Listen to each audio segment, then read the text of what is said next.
Good evening, Mr. Solomonovich. Good evening, Doctor. What a pleasure to see you again.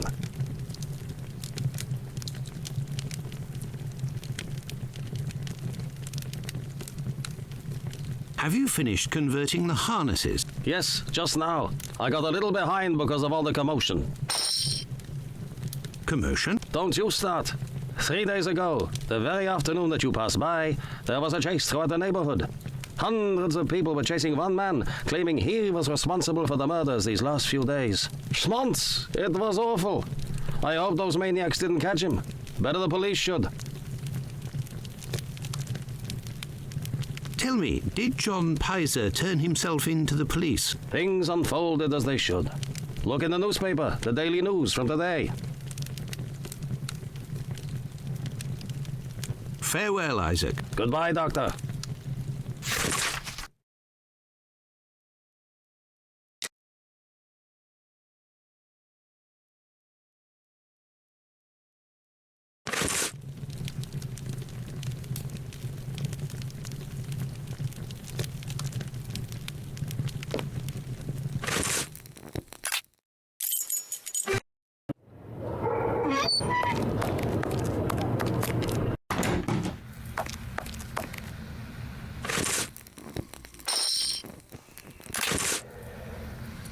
Good evening, Dr. Gibbons. Dr. Watson. Did you keep the cane we spoke of last time? I was going to sell it tomorrow, would you believe, having not heard word. Here are your harnesses, Doctor. They are top quality, I'd say. Definitely worth the price of this walking stick. Here, it's yours. Do you have any formalin here? No, definitely not. They have it in university hospitals to conserve anatomical specimens in jars. But in a little clinic like mine, we don't keep anything but bad memories. Well, farewell, Doctor. Goodbye, Dr. Watson. I must go to Miss Bella's.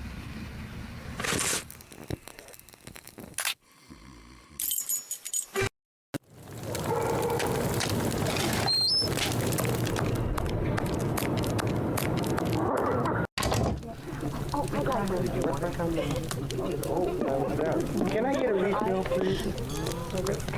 Good evening, ma'am. Your door was open. Isn't that a little dangerous? Hello, Doctor. Don't worry if the looks of anyone who enters doesn't please me. Me and my pistol know how to convince them to leave. Do you happen to know Annie Chapman, the poor woman who was killed 3 days ago? Dark Annie? Like all the drifters in the area, I've seen her once or twice. With respect to the dead, Annie really was the bottom of the barrel. What do you mean? Well, in our profession, the pretty young ones go out when night has barely fallen and don't have a problem finding takers. But poor girls like Annie or Polly Nichols, who aren't as tender and are often sick, sometimes trudge around for a whole night in the cold and the rain before landing a client. And that doesn't help their appearances either. They don't have much choice about paying for a bed for a few hours, a glass of gin or a hot meal. How terribly sad. That's the price of survival in Whitechapel, my angel. One of my girls knew Annie for some time. They bought some jewellery on the black market, I think. Jewellery? How could Annie Chapman have possibly afforded jewellery? Luxuries for a woman are always relative to her condition, Doctor. As a matter of fact, it was real cheap junk. Annie got 3 assorted brass rings, I think. It's been said I have a memory for jewellery. How is Lucy keeping? She's doing well, Doctor. But believe me, it won't last. Rare are the girls who can build a future in our profession. Very well, I shall let you get back to work, Mark. See you soon, my love.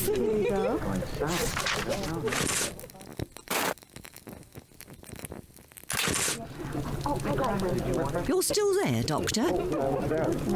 I found the cane that was stolen from your client. Here it is. Doctor, you are a real saint, I can see that. I'll finally be able to present my bill to this damned painter.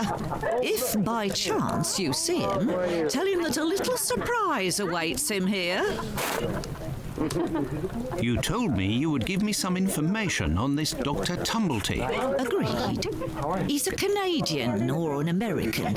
He parades from time to time through the neighbourhood in a 50-guinea suit and acts like a doctor. But for business, he isn't worth it. This damn Yankee hates women. The few times that he was approached by the girls, he spit on them, all the while hurling insults. It would seem that he was hunting for the bad boys. He's looking for trouble, that animal. Does he frequent any pub in particular? Aye, the Wasp's Nest on Burner Street, I think. A seedy spot even by our standards. Very cool. Very well. I shall let you get back to work, Ma. See you soon, my love.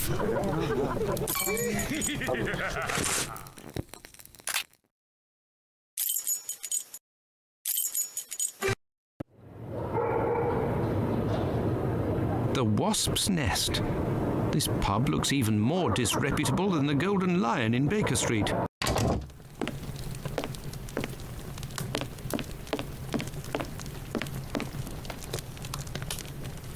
Good evening, sir. Well, I know you. Why, we met at Miss Poolman's the other day. So you've come to slum it in Whitechapel, eh? Do you know Dr. Tumblety, a Canadian or American chap? Quite an extravagant dresser. Frequents this pub now and then. Are you intimate? No. What do you mean by that? Oh, nothing at all. I just wanted to prove my discretion concerning this man, in so much and so far as I know him. You wouldn't like it if one day the tables were turned and everyone was talking about why you were in the borough, isn't that so? As it happens, I saw Miss Pullman recently. She told me that she couldn't wait to see you again. She said something about a surprise that is waiting for you at her establishment. Why, that is some of the best news I've heard, my friend.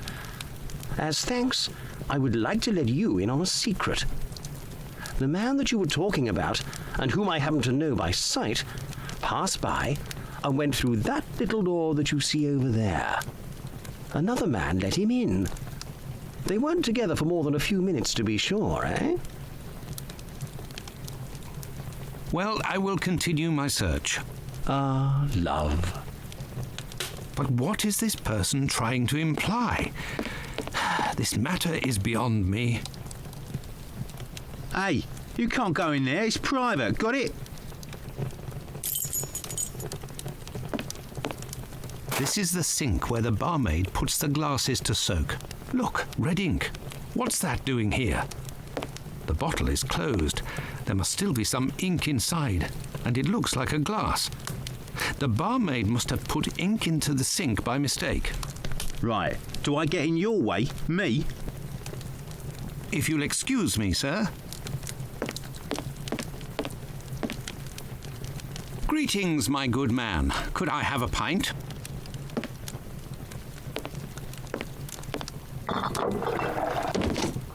Here, Gov. I've been told that Dr. Tumblety might be found around here. Is that so? I don't do a roll call of all the drunkards here. I've got my hands full just making sure I get their money. Don't people pay when they order? Nah, look at that little scribbler there. Completely dead drunk. Tonight's tally is about as long as his arm. If he skips out, I'll be in for a guinea almost. What's behind that locked door over there? Can I go in? Not likely.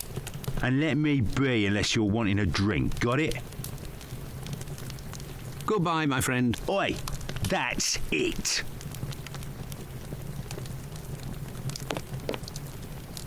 Good evening, sir. It'll be the coup of my career, Governor said. Ha! You'll make loads of dots of the paper, he said. You're a journalist? That's so. Tom Bulling at your service. The Whitechapel ferret, the wizard with the scoop. You don't appear to be in a state to write anything, my friend. You're mistaken. Whiskey passes through the blood and turns into ink. Simple. You see, mugs and inkwells are all the same. Don't you think you should settle your tab and go home? My red ink? Where's my red ink? I won't even pay half a halfpenny if they don't return my red ink. It's my blood, you hear? Very well, I'll be on my way.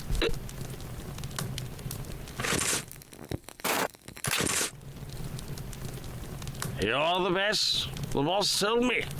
My red ink. Where's she be? I found your red ink, my friend. You should settle up and head home. Thank you, my friend, thank you. The spring-heeled phantom will be revived.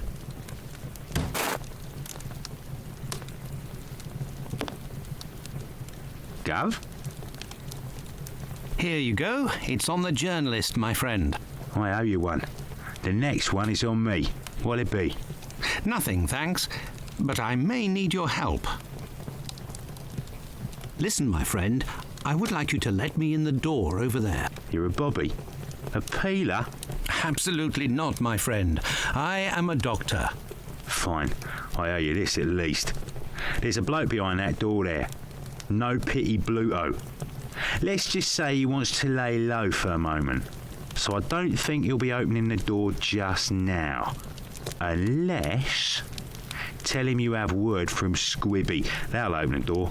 But who can say what'll happen when the door closes? Goodbye, my friend. Oi, that's it. Let me in. I have news from Squibby. But stay calm. And who are you? Where's Squibby? He's out. To be honest, I don't actually know this Squibby chap. I was actually wondering if you knew Dr. Tumblety, a Canadian or American fellow. He came in... Sure we know him. Excellent. Can you...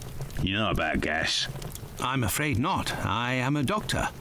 Then I ain't interested. You can be leaving now. But if I find out he snitched to the peelers, I'll find you. Got it? But I can pay you for... Keep your coins for the paupers, or one of the gas boys who ain't afraid of nothing and knows how to hold his tongue. You bring him to me. I'll meet with you.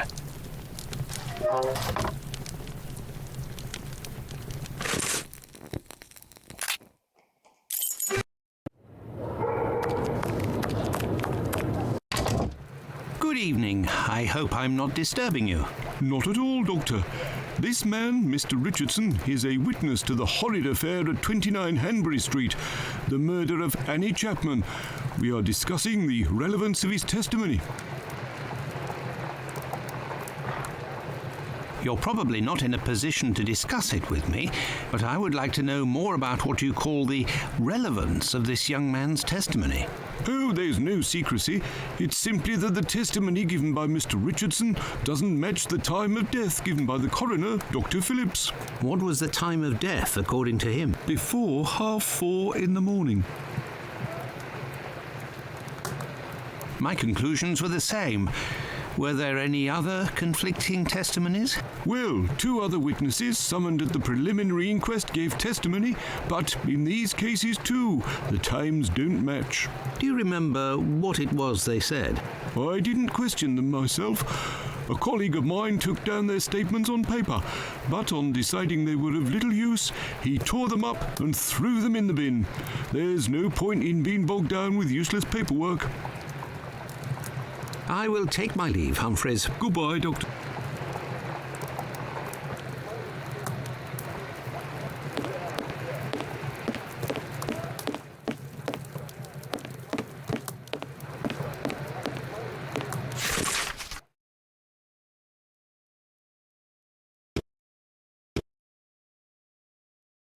An old report on arrests that took place a few years earlier. Here are the ripped statements. I can piece them together again.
There, all done. Holmes couldn't have done better himself.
May I introduce myself? I'm Dr. Watson. I am... You wouldn't be the chap what writes the detective stories in that there paper? Well, yes, indeed, my stories have been published in the Strand. Go blimey, wanna tell me old mum? It would seem your testimony is the subject of some debate. Could you tell me what it was about? They'll be telling I'm a bit befuddled about the times I told them. But it can't be so. I knows what I sees and what I don't sees that morning. What did you see, or what didn't you see? And at what time, would you say? I'll tell you this for nothing.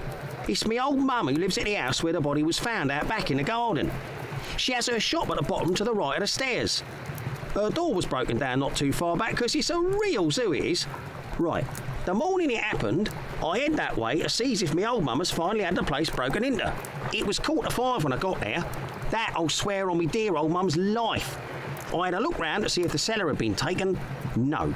I had a little sit down on the stairs by the courtyard because my shoes were causing me no end of pain and I had a cut and all.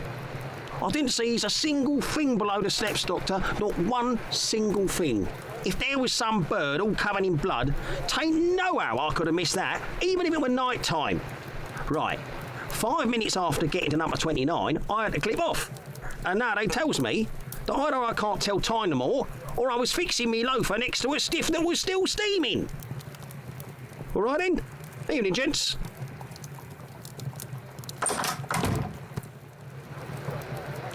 Yes, Doctor?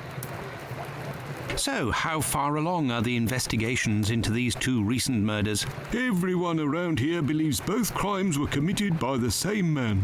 But as for the Hanbury Street and Bucks Row crimes, nobody has heard or seen a thing. By the way, have you heard of a Dr. Tumblety? No. Is it important? Yes. Well, no, maybe. Actually, I don't know. I have heard about this man, his frequent nocturnal outings and bizarre behaviour. What does this chap look like, Doctor? And where can we find him? The last I heard was that he was staying at Finley's place, the man who was looking for me a few days ago. It would greatly assist us if you could ask Finley what your strange associate looks like. We could then see if the description matches any witness accounts. I will take my leave, Humphreys. Goodbye, Doctor.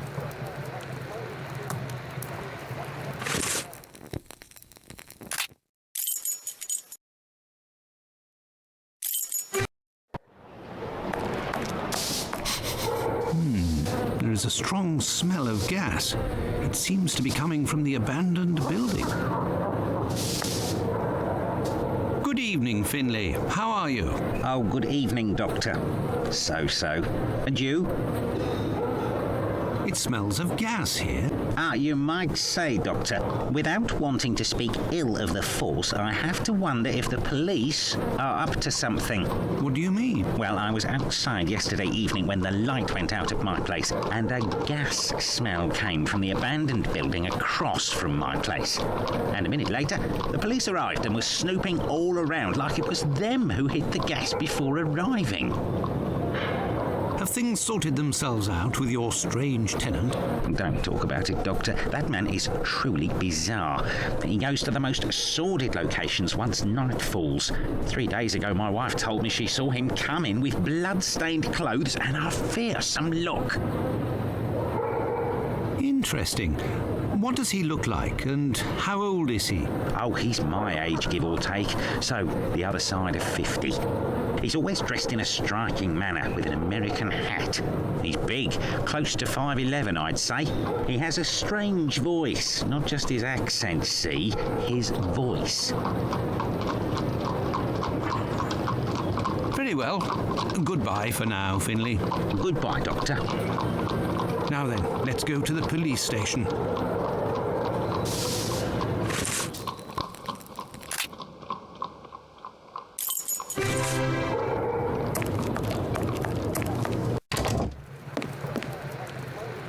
Yes, Doctor.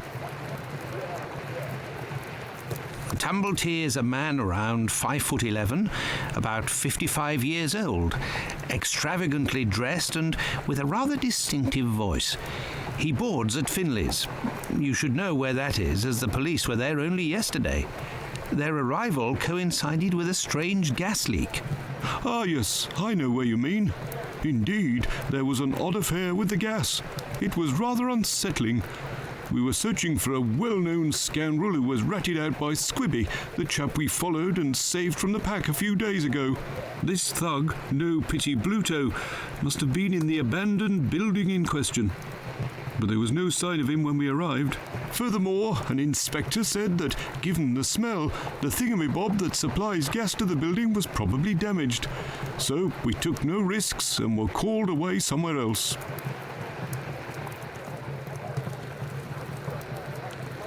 I will take my leave, Humphreys. Goodbye, Doctor.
Could return to Baker Street, but I am still missing some information, and that would put Holmes in a devil of a mood.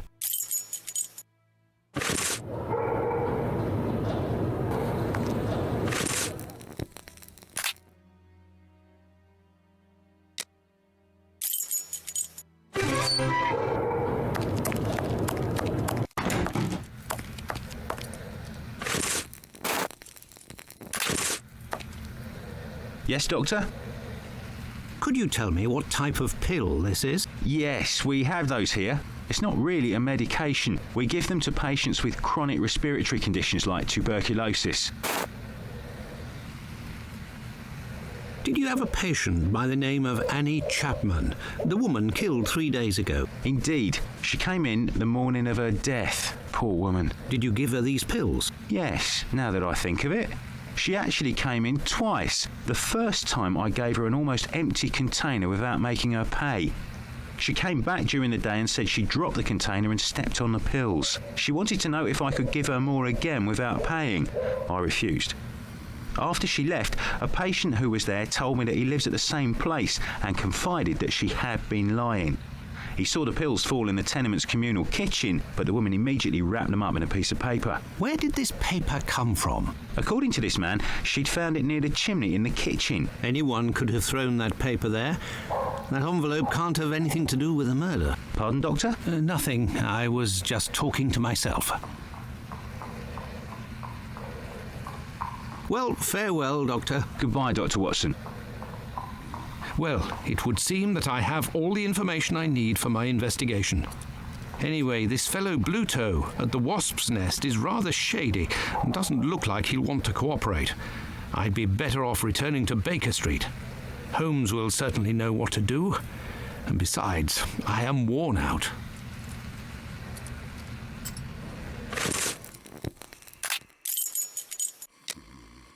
Let's go back to Baker Street.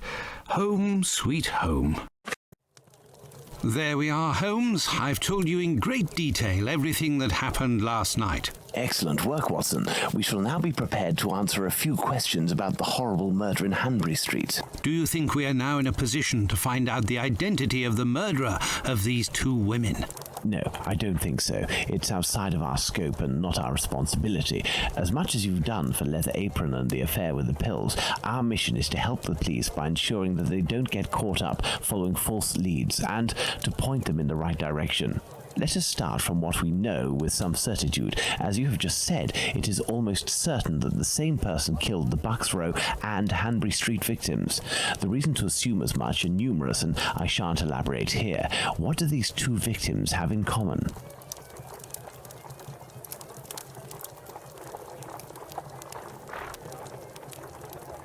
It's true these two women were in the same profession, but... Indeed, Watson. These two women were both prostitutes. That is of vital importance, Watson.